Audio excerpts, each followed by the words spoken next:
लोग अपना पढ़ाई का कार्यक्रम आगे बढ़ाते हैं बेटे, और माता सरस्वती का बेटे अभिवादन करते हैं। हमेशा माता सरस्वती का बेटे आप सभी बच्चों पर और बेटे हम गुरुओं पर भी सब पे बनी रहे बेटे। देखो बेटे, गुरु शिष्य का संबंध बेटा एक बहुत अद्भुत संबंध होता है। गुरु शिष्य का संबंध बहुत अद्भुत संबंध होता है बेटे। कहा जाता है बेटे कि गुरु के लिए उतना ही महत्व शिष्य का होता है बेटे, क्योंकि शिष्य के बिना गुरु अधूरा है बेटे समझ में। क्योंकि गुरु की भी महत्वता और जो गुरु का महत्व है वो बेटे शिष्यों से ही जुड़ा हुआ होता है समझ में। तो मेरा अपना व्यक्तिगत मानना भी है कि बेटे आप लोगों से ही हम लोगों का वजूद है, आप लोगों के उससे ही बेटे हम लोगों का वजूद है। आप नहीं तो हम नहीं, आप नहीं तो हम नहीं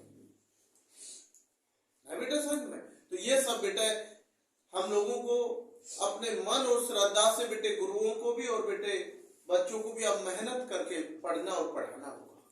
क्योंकि बेटा समय कंपटीशन के इतने पेपरों के फॉर्म निकल रहे हैं बेटे, आप समझिए जो बच्चे कंपटीशन में के लिए तैयार हो रहे हैं बेटे वो थोड़ी और मेहनत करते हैं, वो और मेहनत करते हैं। तो मुझे नहीं लगता कि बेटे वो असफल होंगे। और जैसे बोर्ड की परीक्षा 10th 12th की आ गई है, सीबीएसई बोर्ड हो, राजस्थान बोर्ड हो, एमपी बोर्ड हो, बिहार बोर्ड हो, यूपी बोर्ड हो, बेटे सब बच्चे अपने दिल लगा के पढ़े, मन लगा के पढ़ लीजिए। 1 महीना 1.5 महीना कुछ नहीं चला जाएगा आपको, आप कुछ हासिल करके ही जाएंगे। अब हम आगे बढ़ते बेटे अपनी पढ़ाई पर आते हैं आप लोगों के उसमें। बेटे सबसे मेन चीज है, पहले मैं साइंस करा रहा हूँ बेटे आपको। क्या करा रहा हूँ बेटे? साइंस विज्ञान कराएंगे पहले हम लोग आपको बेटा। बेटे मैंने क्वेश्चन लिखा, देखो अच्छे से समझना। धावन सोडा, धावन सोडा का रासायनिक सूत्र है, बहुत इंपॉर्टेंट क्वेश्चन है। जो हमारा धावन सोडा होता है उसका रासायनिक सूत्र क्या है? और बेटे कभी कभी पेपर में ये पूछ लिया जाता है उसका रासायनिक नाम क्या है। देखो क्वेश्चन हमेशा मैंने कहा भाई एक क्वेश्चन के लिए तैयार मत होइए, क्वेश्चन में से क्वेश्चन के लिए तैयार हो जाए तो आप मार नहीं खाएंगे। अगर आपने एक क्वेश्चन पर आप ये सोच के बैठ गए हैं कि भाई ये मैंने रट लिया ये पेपर में आ जाएगा, तो आप गलत सोच रहे हैं। आपसे तेज दिमाग लगाकर एग्जामिनर बैठा होगा जो पेपर बनाता है, वो आपसे कई गुना दिमाग लिए बैठे होंगे सारे विद्वान जो कि क्या बच्चों को कैसे अटकाया जाए, कैसे क्वेश्चन पर ना सिलेबस से बाहर जाएगा और ना आसान होगा, ये भी एक निश्चित होता है। और बेटे याद कर आ जाए तो आसान पेपर, देखो कितना मजे की बात है। याद कर आ जाए तो आसान आया पेपर, अगर याद करना ना आए तो वही पेपर कठिन हो जाता है। और कुछ बच्चे उसी को सिलेबस से बाहर भी कह देते हैं, है या नहीं बेटे? तो इसलिए ये चीज वो है कि अगर हमारा याद कर आ जाए तो पेपर आसान है और याद करा ना आए तो पेपर कठिन नहीं बेटे सच में। तो मैं चलता हूं बेटे, मैंने कहा धावन सोडा का रासायनिक सूत्र है, देखो बेटे अच्छे से, Na2CO3 इंटू 10H2O। अगर दिखने में कोई दिक्कत हो जाती है सभी बच्चों को वीडियो में कोई किसी कारणवश बेटे, उसके लिए मैं क्षमा चाहता हूं बेटा। तो आप मेरी आवाज को सुना करें, कई बार सुना करें जब लिखा करें, कोई क्वेश्चन गलत ना होता है। देखो बेटे Na2N A2 Na2 Na2 नहीं बेटा समझ में, CO3 इंटू 10H, देखिए 10H2O 10H2O, और ये क्या है? Na2। क्या है ये? Na2CO3, बोलिए Na2CO3 इंटू 10, ये रहा 10H2O, Na2CO3 ये ना CO3 कर लोगे यार। नो सर इसको क्या कहते हैं? Sodium carbonate carbonate decahydrate. आपको यह भी पता होनी चाहिए इसको क्या कहते हैं। नहीं समझे बेटे, इसको क्या कहते हैं? Sodium carbonate decahydrate. नहीं बेटे समझ में? तो इसमें सबसे मेन चीज है बेटे, तो ये हमारा हो गया सोडियम कार्बोनेट डेकाहाइड्रेट।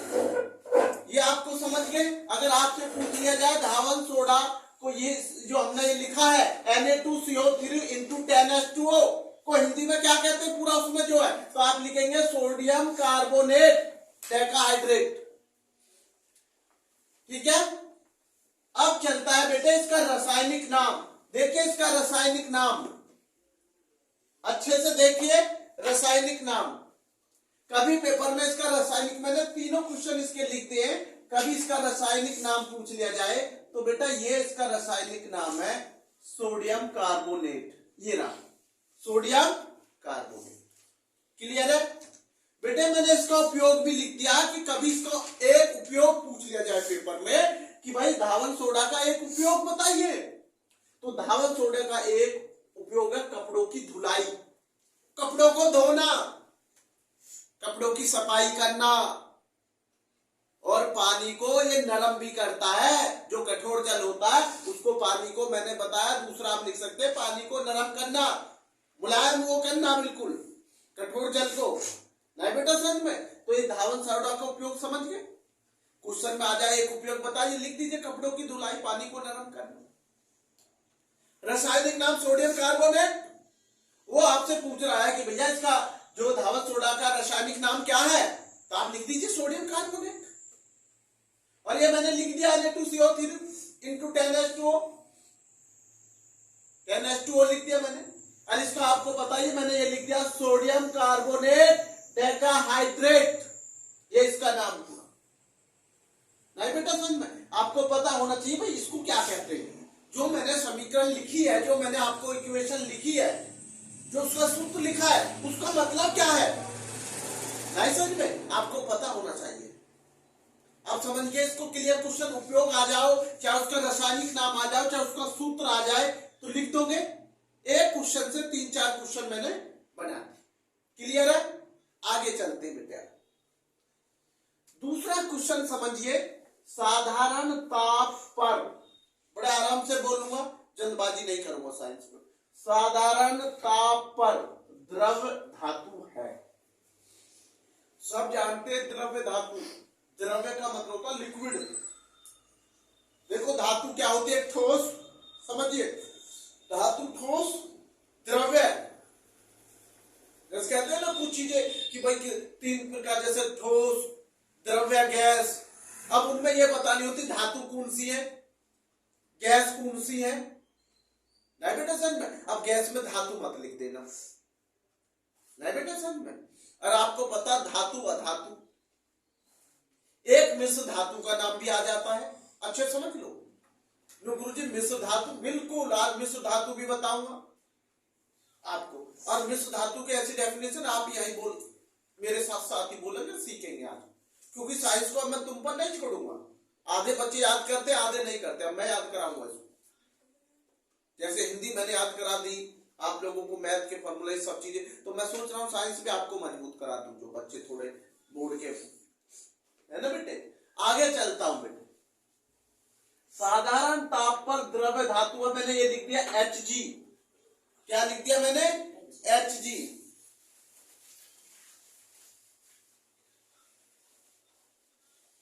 Hg का मतलब पारा, ये लिख दिया मैंने। अगर आपसे पूछे साधारण ताप पर द्रव्य धातु है Hg, पारा। Hg को क्या बोलते हैं? पारा। ये लिख दिया मैंने Hg को पारा। विकल्प में 3 गलत होंगे तो एक Hg होगी। Hg पे क्लिक कर देना, राइट। किस पे अनुसार? साधारण ताप पर द्रव्य धातु है। साधारण ताप पर द्रव्य धातु है तो Hg लिखेंगे, तो उसको तुरंत समझ जाएंगे क्या है Hg, पारा। समझ गए? दूसरा आपने लिख दिया भैया इसे तरल चांदी भी कहते हैं, मैंने इसलिए उसको भी लिख दिया। इसको Hg पारा को क्या भी बोलते हैं बेटे? तरल चांदी भी बोलते हैं। तरल का मतलब होता है लिक्विड।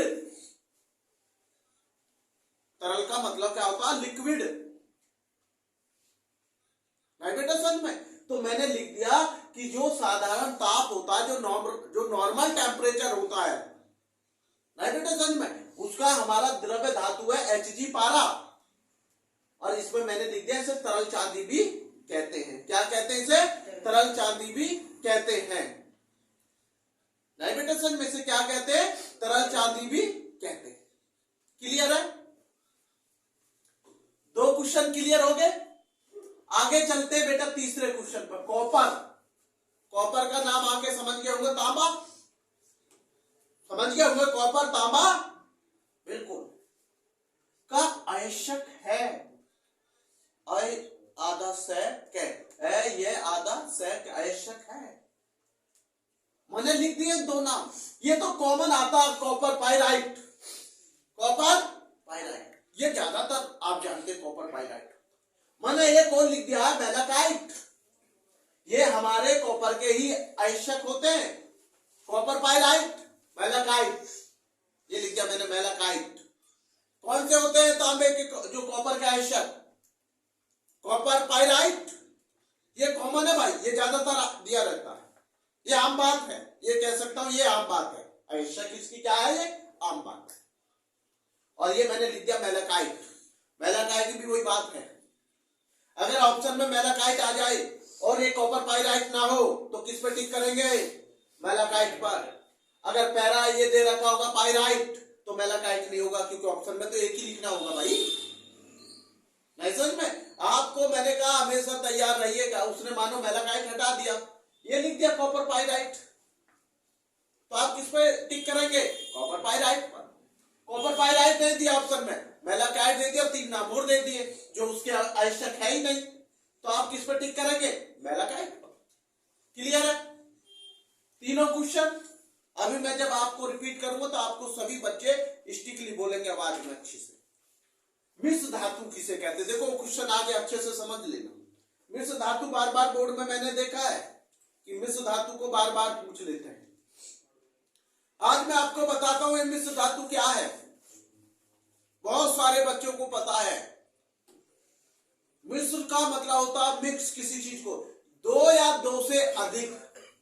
समझिए, जब 2 या 2 से अधिक धातुओं को मिलाकर एक नया पदार्थ बनाया जाता है, उसे मिश्र धातु कहते हैं। देखो मैंने, आप समझिए मेरी बात को।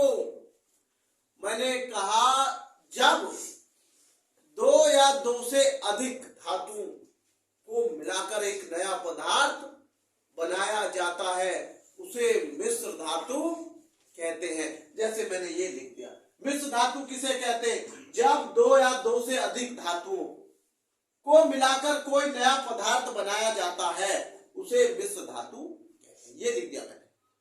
अभी मैंने आपको समझाया, जब 2 या 2 से अधिक धातुओं को मिलाकर कोई नया पदार्थ बनाया जाता है, उसे मिश्र धातु कहते हैं। बोलिए, जब 2 या 2 से अधिक धातुओं को मिलाकर एक नया पदार्थ बनाया जाता है,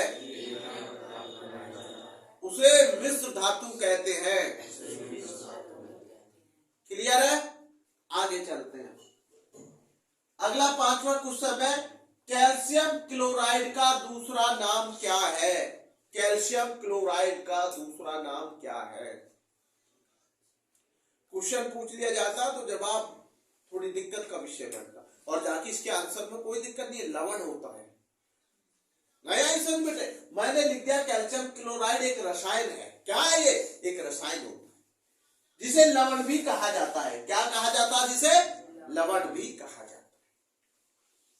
है। समझ में? जैसे हमने उस दिन तो बताया अम्ल, क्षार, लवण, तो उनमें एक नाम आया लवण, खनिज लवण, विकल्प में एक दिन, तो उसमें से ये क्या नाम है? लवण। तो ये आप समझ गए होंगे कैल्शियम क्लोराइड का दूसरा नाम क्या है? कैल्शियम क्लोराइड एक रसायन है और जिसे बेटे लवण भी कहा जाता है। अगर जैसे वीडियो में बेटा कोई दिक्कत होती है देखने में, तो बेटा यहां जाके क्लियर हो जाएगा मेरी बात में। मैं इसलिए इसे बार बार रिपीट कर देता हूं। कैल्शियम क्लोराइड एक रसायन है और जिसे बेटे लवण भी कहा जाता है। अब मैं पहले क्वेश्चन का आपसे पूछ रहा हूं, जैसे मैंने आपको बताया धावल सोडा का रासायनिक सूत्र क्या है, ये Na2CO3 into 10H2O, जिसे सोडियम कार्बोनेट डेकाहाइड्रेट कहते हैं और जिसका बेटे रासायनिक नाम है सोडियम कार्बोनेट। समझ गए, सोडियम कार्बोनेट। इसका उपयोग कपड़ों की धुलाई, कपड़ों को साफ करना, घिस के पानी को नरम करना, मुलायम करना, कठोर जल को नरम जल बनाना, ये सब इसके क्या है उपयोग। क्लियर है? आगे चलता हूं। साधारण ताप पर द्रव धातु क्या है, Hg, पारा, तरल चांदी भी कहते हैं। क्या कहते हैं इसे, तरल चांदी भी कहते हैं। एकदम मजबूती के साथ याद करो, तरल चांदी भी कहते हैं। कॉपर आवश्यक है, copper pyrite, malachite, copper pyrite और मेलाकाइट, कोई सा भी आवश्यक हो सकता है और ये तो आम आवश्यक है कॉपर पाइराइट। आगे चलते हैं, मिश्र धातु, अभी तो बताया, जब दो या दो से अधिक धातुओं को मिलाकर एक नया पदार्थ बनाते हैं उसको क्या बोलते हैं, आवाज नहीं आई, मिश्र धातु कहते हैं।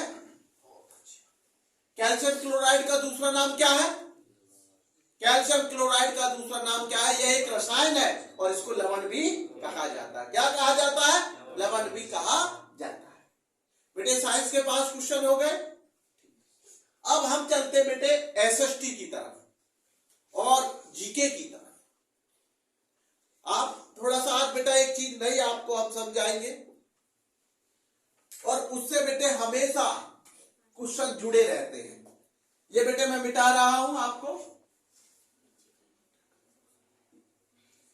कोई नहीं बेटे, वीडियो में से उसमें से आप कर लेना जिसका छूट गया है। सभी बच्चे बेटा इस चीज पर विशेष ध्यान देंगे, ज्यादा से ज्यादा बेटे इस चीज को पढ़ा करें और याद करा करें, क्योंकि पेपर बेटे बहुत नजदीक है। क्योंकि बेटा सबसे बड़ी बात है बेटे संगत। एक चीज का मैं एसएसटी से पहले आपको थोड़ा बेटा एक चीज समझाना चाह रहा हूं। एक बहुत अच्छी बात कही है किसी विद्वान ने, जैसे एक बूंद होती है, कहते हैं बूंद, बेटे जब वो समुद्र में गिर जाती है तो बूंद का अस्तित्व खत्म हो जाता, पता ही नहीं चलता बूंद है, तो उसमें डूब गई।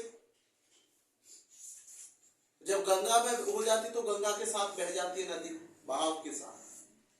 जब किसी वो पत्ते पर पड़ जाती तो मोती की तरह चमकती है बूंद, बूंद पड़ी कितनी अच्छी लग रही है ना, लगता है।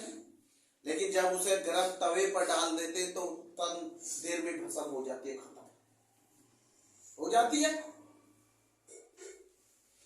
तो मेरा कहने का अर्थ समझिए मैं क्या कहता हूं, कि अगर हम अच्छी संगत में रहेंगे तो हम वैसे ही आगे बढ़ते चले जाएंगे। संगत सबसे मेन चीज। अगर हम बुरी संगति में रहेंगे तो हम बुरी संगति जैसा फंसते चले जाएंगे। अगर हम अच्छी संगति में रहेंगे तो हमें कामयाबी मिलेगी। कहते हैं ना भाई अच्छे लोगों के साथ रहा करो, बड़े बूढ़े कहते हैं ना माता पिता, भाई अच्छे लोगों के साथ रहोगे तो अच्छा ज्ञान मिलेगा और गलत लोगों के साथ रहोगे तो गलत ज्ञान मिलेगा। नहीं बेटा सच में। तो इसलिए आपका कहने का मेरा अर्थ है, जो स्टूडेंट है वो बेटे अच्छे बच्चों जो शिक्षा के इस समय जुड़े हुए हैं अच्छी तरह, उनके साथ जोड़िए अपने, ना कि बेटे आप शिक्षा से हटे हुए स्टूडेंटों के साथ घूम रहे हैं, तो गलत है। आपको केवल अच्छी संगति तलाश करनी है, रास्ता आपको खुद मिल जाएगा, मंजिल आपको मिल जाएगी।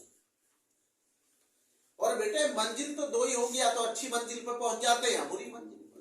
जैसे लोग सोच है अपनी अपनी, आपको अच्छी मंजिल पे जाना तो रास्ता कठिन है, और बुरी मंजिल पर तो रास्ता बहुत आसान है, बतेरे लोग खड़े मिलेंगे तो भाई आ जा। ऐसे में पढ़ने के लिए बहुत कम लोग बोलेंगे और गलत कार्य के लिए बहुत सारे आपका साथ दे देंगे। और जब हम फंसते हैं तो बेटा कोई हमारा साथ नहीं देता, वो सब हट जाते हैं जब हमें एहसास होता कि हम गलत लोगों का साथ करें। ऐसा बेटे, जब तक आपकी जेब में पैसा है तो दोस्त तुम्हारे हैं, और जिस दिन हमारी जेब में पैसा नहीं होगा वो दोस्त हमारे नहीं होंगे। ऐसा में ये सच बात है बेटे कि जो हमें सिखाती है जेब में पैसा ना होना, जेब में पैसा ना होना बहुत कुछ सिखा के चला जाता है सब। ये हमेशा ध्यान रखना, अगर आपकी जेब पैसों से भरी हुई है तो दोस्त आपके लाखों हजारों खड़े होंगे, और जब हमारी जेब में पैसा नहीं होगा तो हमारे दोस्त हमारे साथ नहीं होगा। केवल वो दोस्त तुम्हारे साथ खड़ा होगा जो आपको आगे बढ़ाना चाहता था, जो आपको आपका भला सोचता था, बाकी कोई नहीं होगा। इसलिए कहता हूं अच्छी संगति में रहो, आगे बढ़ो, पढ़ो और आगे बढ़ो। जैसे कहते हैं ना बेटी बचाओ बेटी पढ़ाओ, तो मैं आपको एक उदाहरण देता हूं, पढ़ो और आगे बढ़ो और लोगों को भी बढ़ाओ। पढ़ो और आगे बढ़े और लोगों को भी बढ़ाओ। ये नारा आप अपने मन में रख दीजिए, पढ़ो और आगे बढ़ो और बढ़ाओ। पढ़ो बढ़ो आगे बढ़ाओ, कहते हैं ना, और बच्चों को भी आगे बढ़ाओ। अशिक्षित को शिक्षित करिए, उसको सही मार्गदर्शन दिखाइए, तो आप जरूर बेटे सफल होंगे। भगवान भी साथ देता है उनका, अच्छे लोगों का ऐसी बात नहीं है। परीक्षा तो लेते हैं, बहुत कठिन परीक्षा लेते हैं भगवान, अच्छे लोगों की परीक्षा लेता है, ये ध्यान रखना। बुरे लोगों की भगवान भी परीक्षा नहीं लेता, अच्छे लोगों की ही परीक्षा लेता। आप जानते हैं जैसे अच्छे स्टूडेंट की परीक्षा, भाई अच्छे स्टूडेंट परीक्षा में बैठेंगे बड़े बड़े कंपटीशन में, तो परीक्षा उनकी तो होनी है, तो इसलिए भगवान भी अच्छे लोगों को परीक्षा देता। अच्छे लोगों की जगह वहां पर भी है ऊपर, बुरे लोगों की जगह वहां पर भी नहीं है। भाई वो भी डर जाते कि ये यहाँ पर नीचे तो परेशान कर ही रहे सबको। देखो कितनी मजाक की बात है, नीचे तो परेशान कर ही रहे हैं, वहां जाकर भी परेशान करेंगे तो वो कहते भाई तुम नीचे ही रहे। और अभी तक उनके पास भी अच्छे लोगों की जरूरत है या नहीं? तो बेटे हम आगे चलते हैं। मैं आज आपको एक चीज बताता हूं बेटे, एसएसटी में जीके में। बेटे आपने कर्क रेखा सुनी होगी, कर्क। देखो बेटा कितनी मजे की बात है ये कर्क रेखा, इससे जुड़ा हुआ एक ना एक क्वेश्चन जरूर आ जाता है। कर्क रेखा, कर्क रेखा क्या बेटे? कर्क, एक कर्क राशि भी होती है, कर्क एक राशि भी होती है, कर्क रेखा।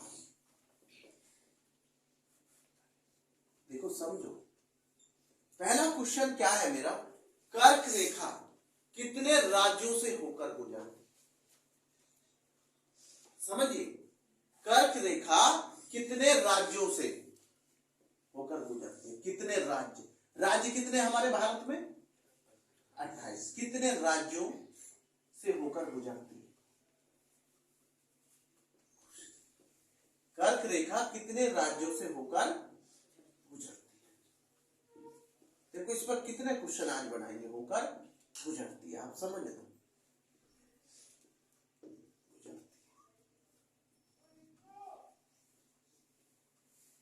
कर्क रेखा कितने राज्यों से होकर गुजरती है?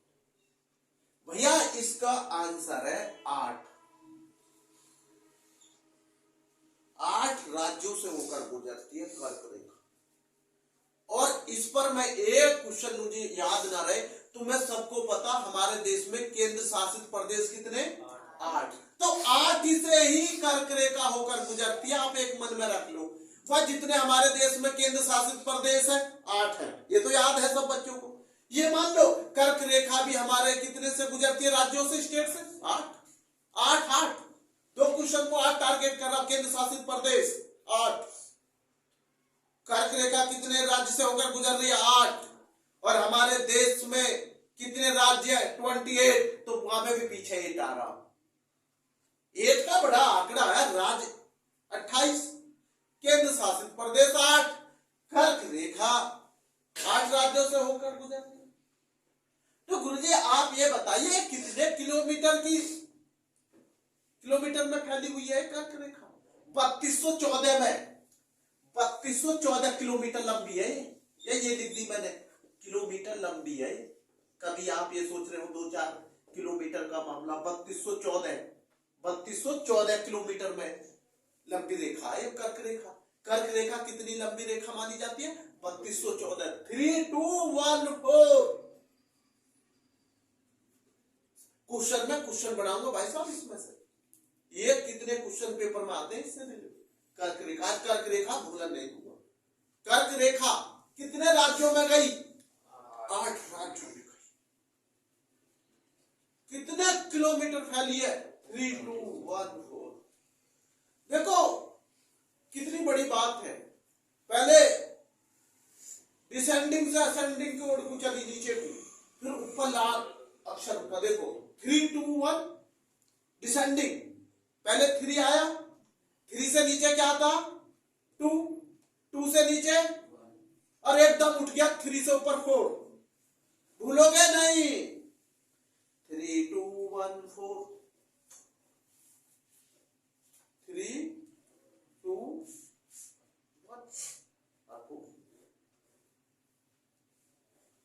जो इन तीनों में अक्षर ना हो उससे बड़ा अक्षर क्या होगा? 4। बस 3 भी आ गया, 2 भी आ गया, 1 भी आ गया। अब 4 अक्षरों में बचा क्या क्रम से? 4 ही तो बचा। 3214 समझ गए? 3214 किलोमीटर में। और आपको एक चीज और बता देता हूं, एक क्वेश्चन अगर पेपर में पूछ लिया जाए कि सबसे कम कौन से राज्य में है, तो राजस्थान में है, लगभग 26 किलोमीटर बस।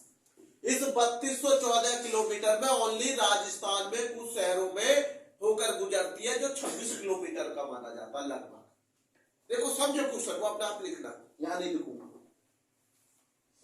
आपसे पूछ लिया जाए कि भाई कर्क रेखा 8 राज्यों में आप बता रहे हैं, उनमें से 8 राज्य में से ऐसा कौन सा राज्य है जिसमें से सबसे कम फैली हुई है?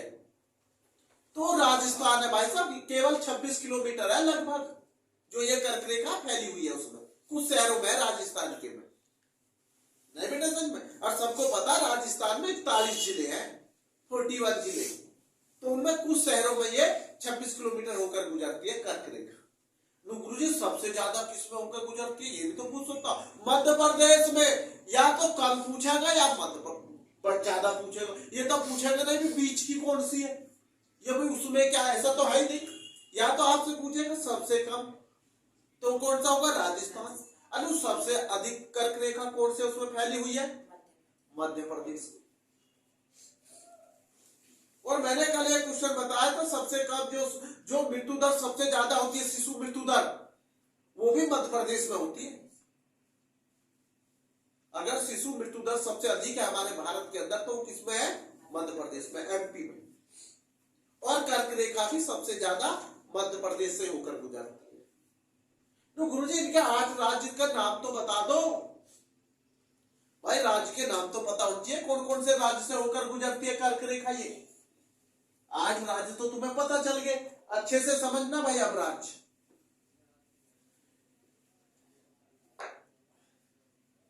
सबसे पहले मैं लिख रहा हूं गुजरात। क्या लिख रहा हूं? गुजरात होकर गुजर, गुजरात। पहला क्या हो गया? कर्क रेखा कहां से गुजरती है? गुजरात। और भैया मैंने लिख दिया दूसरा आपको राजस्थान। क्या लिख दिया? राजस्थान।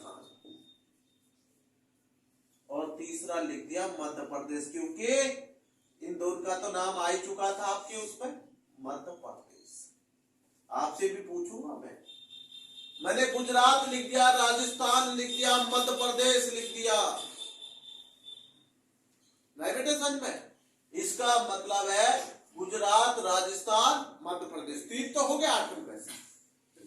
एक मैंने वो लिख दिया आपके लिए, पश्चिम बंगाल। क्या लिख दिया? पश्चिम बंगाल। चलो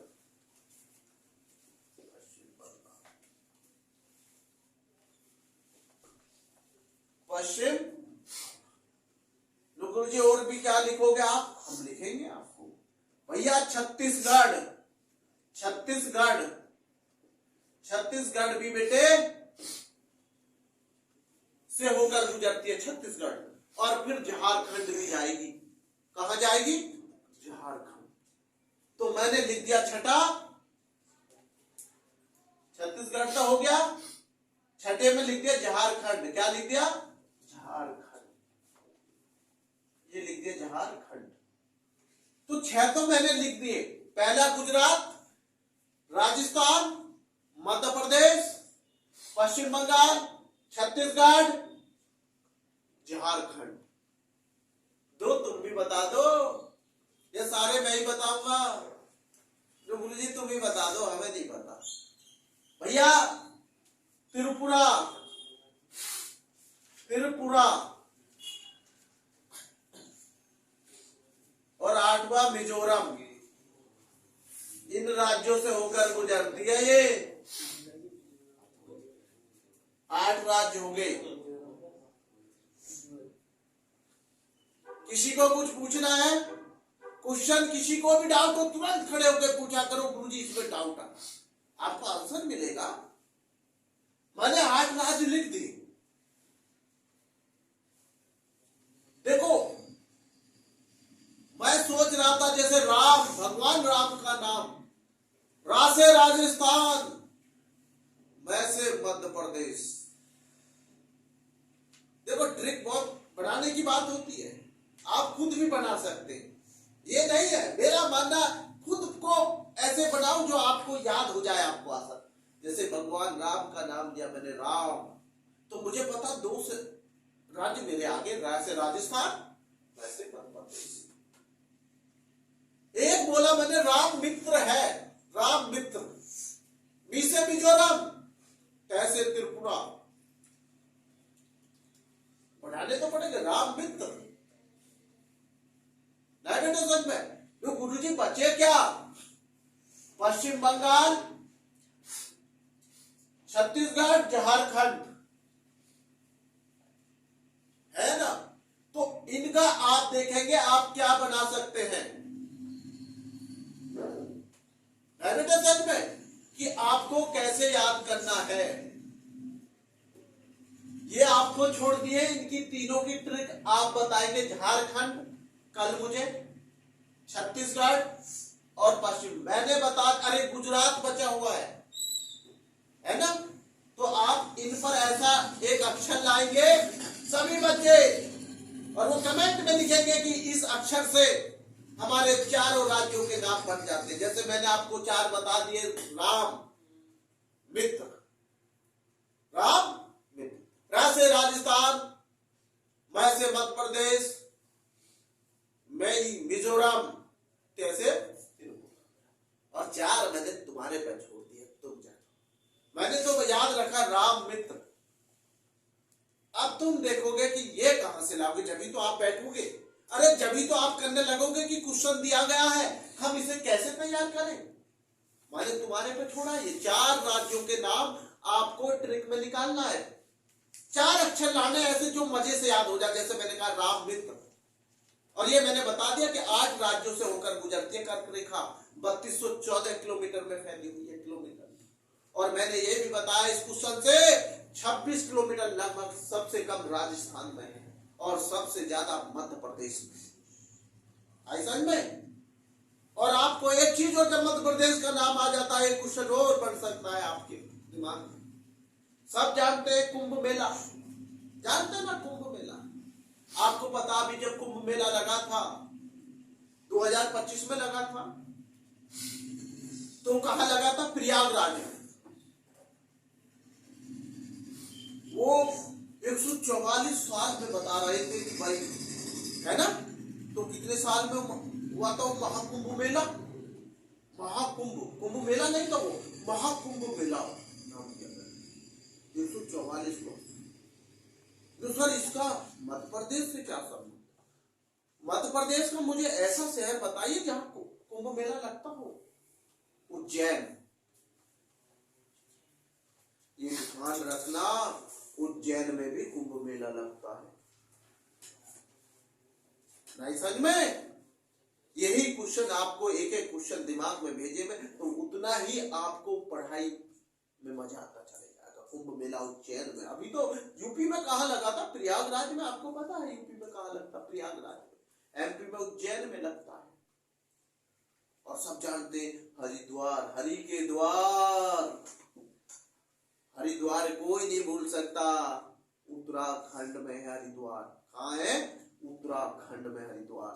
कोई नहीं भूल सकता हरि के द्वार, जहां भगवान शिव का है। तो सर अब हम क्वेश्चन एसएसटी के इसको मिटा रहा हूं, आगे बढ़ता हूं बेटे। एक क्वेश्चन जब ये नदियों का संगम और ये आ गए तो सवाल मेरा आप समझिए। आप मुझे बताइए बेटे, आप लोग, बिहार की राजधानी पटना है। बिहार की राजधानी क्या है? पटना। ये सभी आपको अच्छा जवाब है आपका। मैं ये नहीं पूछ रहा आपसे बिहार की राजधानी पटना है, वो तुम्हें सब पता हो, तो मैंने केवल आपका दिमाग किया। पटना शहर, क्वेश्चन मेरा ये है, पटना शहर किस नदी के किनारे बसा है? किस नदी के किनारे बसा है? मेरा तो ये है, पटना शहर किस नदी के किनारे बसा है? किनारे बसा है, मेरा क्वेश्चन तो ये है, पटना नदी के किनारे बसा है। ये लिखिए, पटना शहर किस नदी के किनारे बसा है? आप इसका आंसर खुद मुझे बताइए। अभी ये मैं आपको बताने का प्रयास करूंगा। बेटे गंगा नदी के दक्षिणी तट पर बसा है। गंगा नदी के, गंगा नदी के, समझिए, दक्षिणी तट पर, ये लो तट पर बसा, ये लिख दिया मैंने। गंगा नदी के दक्षिणी तट पर बसा हुआ पटना शहर। गंगा नदी की, कौन सी नदी के उसमें बसा हुआ है? गंगा नदी के दक्षिणी तट पर है। क्लियर है? जब ये क्लियर है तो मैं एक शहर अपने यूपी का कोई छोड़ दूंगा, आगरा शहर। बड़ा अच्छा क्वेश्चन मेरा है, आगरा। आगरा आप जानते हैं आगरा किसके लिए फेमस है, प्रसिद्ध है? ताजमहल के लिए। अगर ताजमहल कहां है? आगरा में। ये सभी जानते हैं ताजमहल के लिए आगरा प्रसिद्ध है। और पेठे की मिठाई भी आगरे में बहुत अच्छी मिलती है ना? तो ये पता होना चाहिए, जब शहर का नाम आ जाता तो उसकी प्रसिद्धि क्या है। तो मेरा पूछना है, आगरा शहर किस नदी के किनारे बसा है? आगरा शहर किस नदी के किनारे बसा है? किस नदी के किनारे बसा है? किनारे बसा है।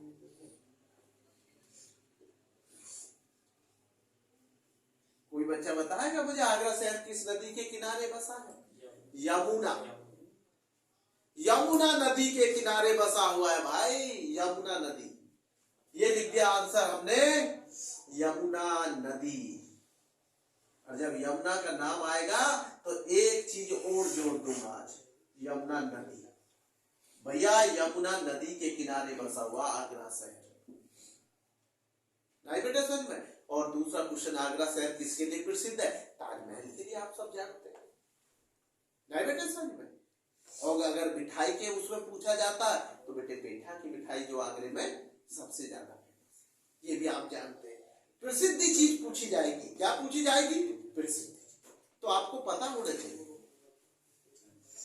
एक क्वेश्चन होता, नवाबों का शहर किसे कहा जाता है भारत के अंदर? नवाबों का शहर लखनऊ। क्योंकि हमने पूछा भारत में, हमने विदेश में नहीं गए। हमने कहा भारत में नवाबों का शहर कौन सा माना जाता है? लखनऊ।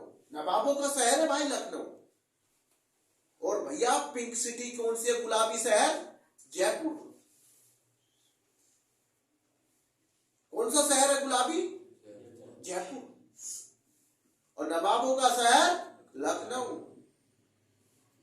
तो ये क्वेश्चन पता नहीं कौन सा कब क्वेश्चन पेपर में आ जाता, कंपटीशन में कोई किसी को नहीं पता।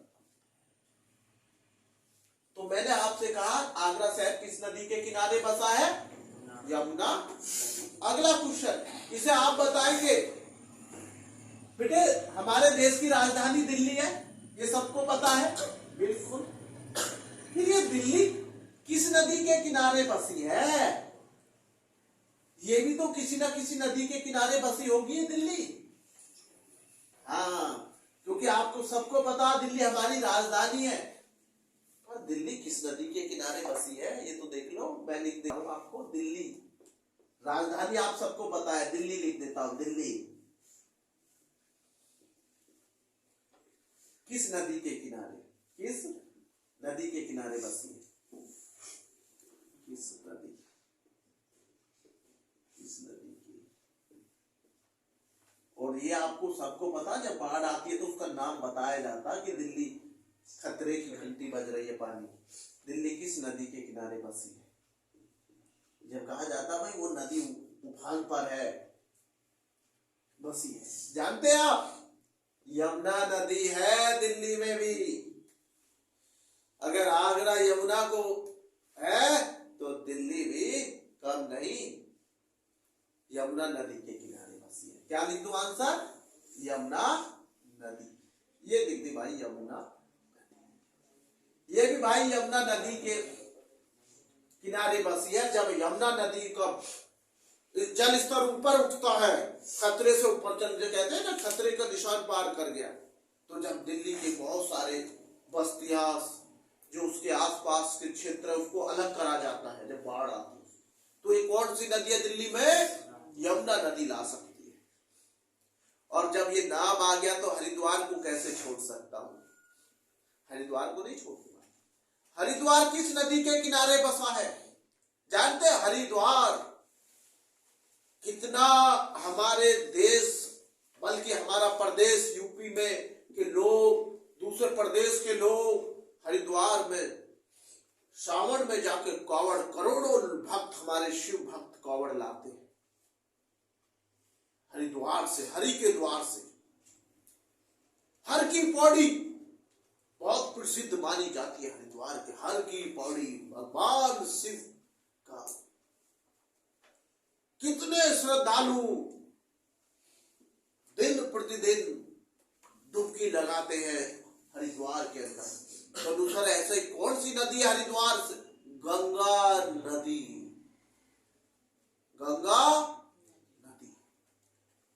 हरिद्वार किसके उसमें बसा हुआ नदी के? गंगा नदी। इसलिए लाखों करोड़ों भक्त हरिद्वार में डुबकी लगाते हैं।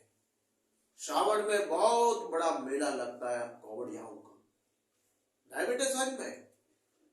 और फरवरी में जब शिवरात्रि आती है उस दौरान भी भक्तों का बहुत बड़ा मेला होता हुआ है, भीड़ होती है। तो हरिद्वार को कभी, क्योंकि बहुत बड़ा तीर्थ स्थल है हरिद्वार, अगर पूछा जाए तो हरिद्वार बहुत बड़े तीर्थ स्थलों में आता है डायबिटीज में। तो गंगा का ये मैंने आपको बता दिए, दो तो मैंने गंगा बताई आपको, और दो मैंने आज यमुना बताई। मैं बिहार से जुड़ गया पहले, पटना से, तो वहां मेरी गंगा मिली मुझे, गंगा मां, गंगा नदी। और जब मैं उत्तराखंड गया हरिद्वार तो वहां भी मुझे गंगा मां, गंगा नदी। और जब मैं आगरा गया तो यमुना नदी से गया, और जब दिल्ली गया तो वहां भी यमुना नदी। तो यमुना और गंगा के मैंने आज आपको 4 शहर या 4 उसका बताया है, तो वो आपको पता होना चाहिए। कल मैं आपसे डायबिटीज में, ये तो मेरा आपसे हो गया बेटे एसएसटी और आपका बेटे जीके से संबंध। अब चलता हूं मैथ पर। किस पे? मैथ की। कल मैंने आपको बताया था कि ABC है, बताया था कि एक कार्य को इतने दिन में करते हैं, बताया था? नहीं बताया। कोई बात नहीं, बताता हूं। बताया था कल? नहीं। जैसे मैंने दे दिया A + B + C, अच्छे से समझना। बी प्लस सी। किसी कार्य को 20 दिन में करते हैं। किसी कार्य को कितने दिन में करते हैं? 20 दिन में। देखो समझिए अच्छे से, ए बी सी, या जरूरी नहीं है ए बी सी आए, अरे नाम कुछ भी आ सकता है। राम श्याम सूरज 3 मित्र हैं, वो एक कार्य को 20 दिन में करते हैं। कौन से हैं? राम श्याम सूरज। तो पहला नाम किसका है? राम। श्याम और सूरज उसी कार्य को 30 दिन में करते हैं।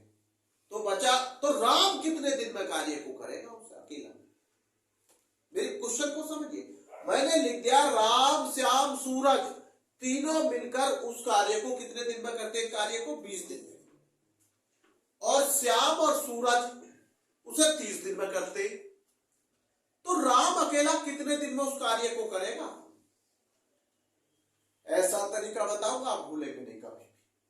तो सर क्या समझिए, मैंने यहां एबीसी चल रहा तो मुझे एबीसी लिखना, वो तो मैंने आपको बताया पेपर में राम श्याम सूरज कुछ भी आ सकता, अंकित कुछ भी आ सकता, लड़कियों के नाम भी आ सकते हैं, बेटा समझ में, तो उससे कोई फर्क नहीं पड़ता। मैंने यहां लिख दिया बी प्लस सी।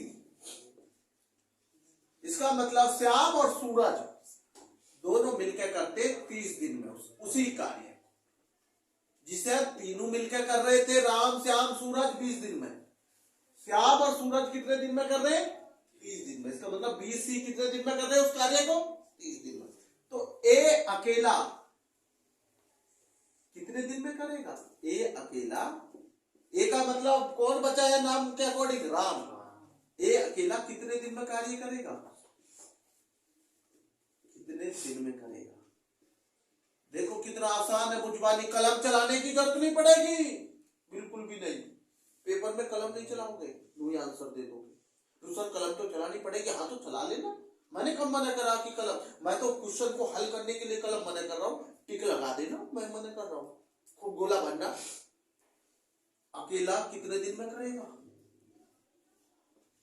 कभी नहीं भूलना है तुम्हें, रटना नहीं है, कुछ नहीं करना। ये पहला क्या है? 20 दिन, ये लिख दिया 20। दूसरा क्या है? मल्टीप्लाई में 30 लिख दिया, गुणा में। अपॉन में देखो कितना बता रहा हूं, इन दोनों का अंतर देख लीजिए, 20 और 30 का, इन दोनों का अंतर देख लीजिए बस। देखो कितना अंतर है दोनों का, 10, ये लिख दो 10, और 10 2 जा 20, 2 बार कट गया। 60 दिन में करेगा बाबूजी अकेला कार्य, ये लिख दिया आंसर। ये आ गया आंसर। अन्य पेपर में अटकते रहोगे, एक दिन में कार्य इतना करा, बी ने इतना करा, सी ने इतना करा, और आप पेपर में अटकते चले जाते हैं कितने के, कुछ नहीं है। ए बी सी ने 20 दिन में करा, बी सी ने कितने दिन में करा? वो 30 दिन में। और आपने ए अकेला कितने दिन में करा? इन दोनों की मल्टीप्लाई कर दो, और इन दोनों का जो अंतर आए ना उसका डिवाइड कर दो, भाग, भाई आंसर निकल आए ना। ये भी बात समझ में क्लियर है? कर दोगे इसे? एक क्वेश्चन हमने आपको रूट का बड़ा, आप लोग बड़े रूट से डरते हैं। किससे डरते? रूट से। अरे रूट से नहीं डरना आप, तुम्हें रूट को डरा देना। किसको डरा देना? कैसे डराए गुरुजी? एक बार समझा देते। फिर ये लिख लीजिए हमने, जैसे हमने ले लिया ए की में क्यूब 3, और 2 की क्यूब 3, और 3 की क्यूब 3, और 4 की क्यूब 3, और 5 की क्यूब 3, और 6 की क्यूब 3। इतना बड़ा दे रहा हूं। वैसे कल बताया मैंने, लेकिन थोड़ा और आपको समझा देता हूं किसी को कभी। तो गुरुजी इतना बड़ा सवाल आ जाता तो हमें बड़ा वो लगता कि रूट से हमें बाहर भी करना है, आंसर कितना समय लग जाएगा। कुल 10 सेकेंड सवाल दे दिया, मैं इसको 10 सेकेंड में हल करूंगा, आप टाइम देख लीजिए। अदालत यहां से शुरू होगी, देखो कितनी आसान है। 6 से अगला संख्या क्या होती है? 7। 6 × 7 / 2 42 में 2 का डिवाइड दिया 21, देख लीजिए सेकंड, 21 आंसर आ गया। आप सेकंड देख लीजिए, 10 सेकंड से ज्यादा नहीं हुई होंगी। तो कैसे देखते, 1 2 3 4 5 6, ये लिख लिया मैंने 6 लास्ट वाली संख्या। कौन सी संख्या लिखनी है? 6 से अगली संख्या, दोनों की मल्टीप्लाई करी तो कितना आया, और 42 का आधा करा तो कितना हो गया, तो इतना आ गया। जो हमारी समझ में ना आ रहा गुरुजी, आप वैसे एक्सप्लेन करके दिखाना राइट है या गलत है या सही है, हमें क्या पता आप सही बोल रहे हैं, हम इसको हल करेंगे। वैसे किस आपको पता किसका होता है? 441 का, 441 का ही तो होता है किस। अरे किस में किसकी गुणा करेंगे तो कितना आएगा? अगर हमारा अंडर रूट में 441 आ जाए, जब मान लोगे, चलो माना देते, कहां दिक्कत है, ये लिख लीजिए, हम देखकर। एक का एक ही होता, एक को तो कितनी बार लिख लो एक ही आएगा। 2 का कितना आएगा? 8, जोड़ते चलना तुम ही, मैं नहीं जोड़ूंगा। 27, 64, 125 और 216, इन्हें जोड़कर मुझे बता दीजिए आप। ये तो आपको पता होगा, 6 गुना 6 गुना 6 216, 5 गुना 5 गुना 5 गुना 125, 4 गुना 4 गुना 4 गुना 64, 3 गुना 3 गुना 3 गुना 27, 2 गुना 2 गुना 2 गुना 8, अरे 1 गुना 1 गुना 1 गुना। अब आप जोड़ लीजिए, क्या ये 441 आ रहा है या नहीं आ रहा? नहीं आ रहा तो गलत है मेरा आंसर। जोड़िए आप भाई, 216 ले लीजिए, पीछे पीछे का अक्षर उठा लीजिए। नहीं जोड़ने में अगर आपको दिक्कत होती है तो भैया आप एक काम करिए, 9 और 27 कितने हो गए? 36, ये 36 लिख दिया मैंने, 36, यहां तक मेरा कितना होगा? 36, और ये 64 लिख दो, ये बाबूजी 100 हो गए। कितने हो गए ये? 100। यहां तक काम फिट है। 125 जोड़ लीजिए, कितने हो गए? 225। इतना तो आपको पता है 225 होते, और 225 में 216 जोड़ लीजिए। क्यों वो कर रहे हो? 441 हुआ या नहीं हुआ? तो रूट में 441 आया नहीं आया? और जब बाहर करूंगा तो 21 का स्क्वायर होता 21 का। ये प्रूफ कर दिया भाई साहब, इसका भी 21 आया, इसका भी 21 आया, देख लो। तो मैं इतना टाइम इसमें क्यों निकालूंगा भाई? टाइम का भाई, कंपटीशन में टाइम होता कम और क्वेश्चन होते मेरे भाई ज्यादा। अगर वहां आप टाइम नहीं बचा पाए ना तो आप पेपर में सफल नहीं होंगे, दूसरा बच्चा आपसे आगे निकल जाएगा। क्लियर है या नहीं है? ये आसान तरीका नहीं है, सबसे आसान तरीका है नहीं। अरे जो संख्या 6, 6 से अगली क्या संख्या है? 7, 7 में 6 की गुणा कर दीजिए, 42 और आधा कर दीजिए 21 बस। और यहां में दुनिया भर का आपको स्क्वायर करके मल्टीप्लाई करनी है, जोड़ना है और बाहर करना। क्यों? कैसा लगा मैथ? मैथ में जितना मजा आएगा ना उतना किसी सब्जेक्ट में नहीं आएगा। बस फर्क इतना कि हम प्रैक्टिस में होने चाहिए। फर्क क्या है? प्रैक्टिस में होने चाहिए। आगे चलते हैं, एक क्वेश्चन बताएंगे आप प्रोबेबिलिटी का, प्रयागता का। किसका? प्रयागता का। क्या बताना गुरुजी प्रयागता का? हम आपको बस पूछेंगे। अभी हम अक्षर लिख रहे हैं, गोला में बना रहे हैं, पेपर में पूछ लिया जाता है, गुरुजी क्या गोला बना रहे हो आप? हम गोला बनाएंगे 6। कितने बना रहे? 6 गोला। आज गोला बना के देखते हैं। अंडा तो आप रोज ही खाते, डंडा रंडा तो है ना, तो आज आप गोला बनाइए। गोला में बंद करूंगा आज तुम लोगों को। 6 गोला बना रहा हूं। कितने? 6।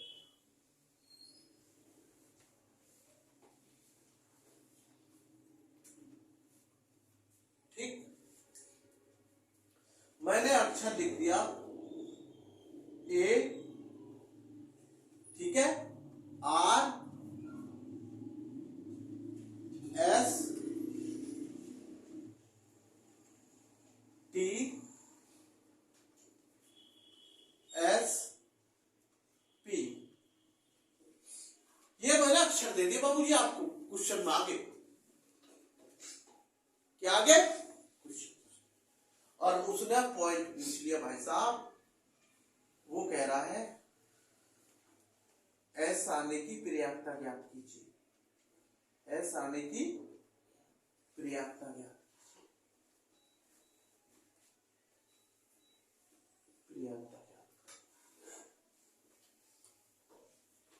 और एक क्वेश्चन पूछ लिया मैंने, सेकंड पॉइंट पूछ लिया आर आने की पर्याप्तता,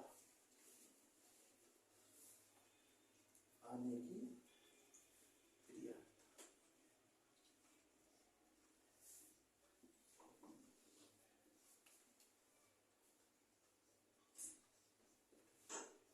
ये लिख दिया मैंने क्वेश्चन, ये लिख दिया क्वेश्चन।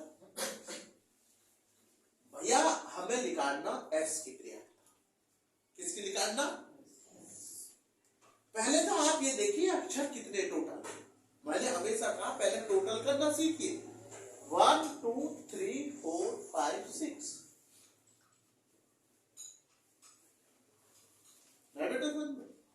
तो मेरा सबसे मेन चीज है जब मैं इसे सॉल्व कर रहा हूं पहला पॉइंट को, तो 6 तो मेरा ये लिख गया, देख लो टोटल तो नीचे आ गया, लेकिन मुझे बताइए एस कितने?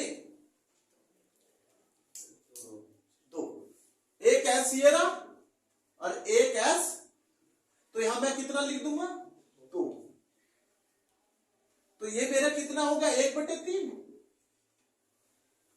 तो भैया एस आने के जो चांस है वो 1/3 है, 2 1 जा 2, 2 3 जा 6, देखो 2, ये तो 2 से 1 कट गया और ये 2 से 3 बार कट गया, तो 1/3 एस आने के चांसेस, पर्याप्तता एस आने के कितने हो? क्योंकि एस 2 है, अनुसार आर तो एक ही है, तो इसकी तो भैया आर की तो प्रोबेबिलिटी जो निकलेगी 1/6 हो जाएगी।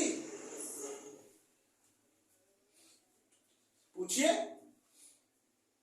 बस, जैसे हेड टेल की 1/2, जैसे हेड की पूछी प्रोबेबिलिटी, सिक्का उछाला, एक सिक्का उछाल दीजिए, जब सिक्का मैंने उछाला तो मैंने देखा मेरा आया हेड, ये रहा हेड, तो इसकी प्रोबेबिलिटी क्या है? 1/, मैंने सिक्का उछाला, टेल आ गया, टेल की प्रोबेबिलिटी 1/,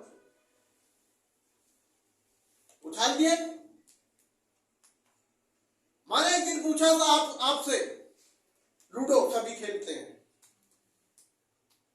ना, उसमें सबसे बड़ी संख्या 6 होती है, जानते हो लूडो में सबसे बड़ी संख्या क्या होती है? उसमें 1 2 3 4 5 6 होते या नहीं होते? 1 2 3 4 5 6। आपसे पूछ लिया जाए कि भैया 4 आने की पर्याप्तता क्या है, तो 4 एक ही तो है, नहीं बेटा समझ में, तो 1/6।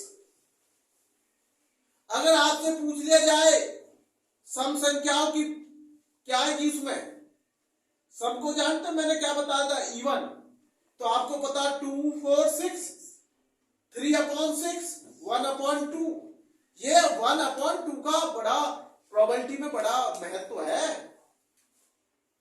सिक्का उछाल रहा हूं एक, तो 1/2 आ रहा है।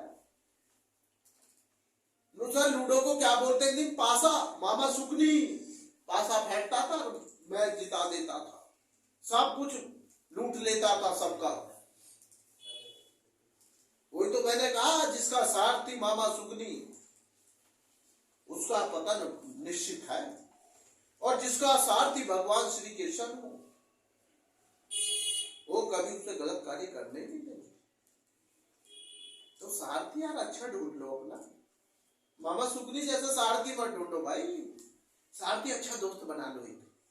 देखो भगवान श्री कृष्ण तो मिलेंगे नहीं सारथी इस समय, क्योंकि ये तो कलयुग है,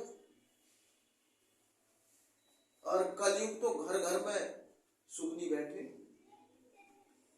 अब कहां से इतने राम और कहां से इतने भगवान श्री कृष्ण लाए जाए, क्योंकि हर घर में सुकनी है, तो बताओ भगवान श्री कृष्ण इतने कहां से लाओ?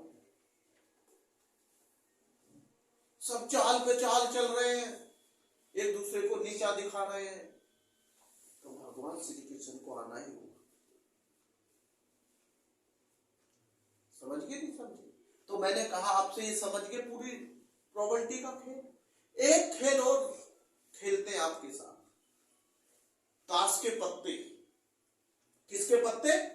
ताश के पत्ते। जो गुरुजी ताश के पत्ते आपने एक दिन बताए थे हमें, हम ताश के पत्ते आज तुम्हें ऐसे नहीं बता रहे, हम ताश के पत्ते बता रहे हैं आपको बहुत शॉर्टकट में। किसमें?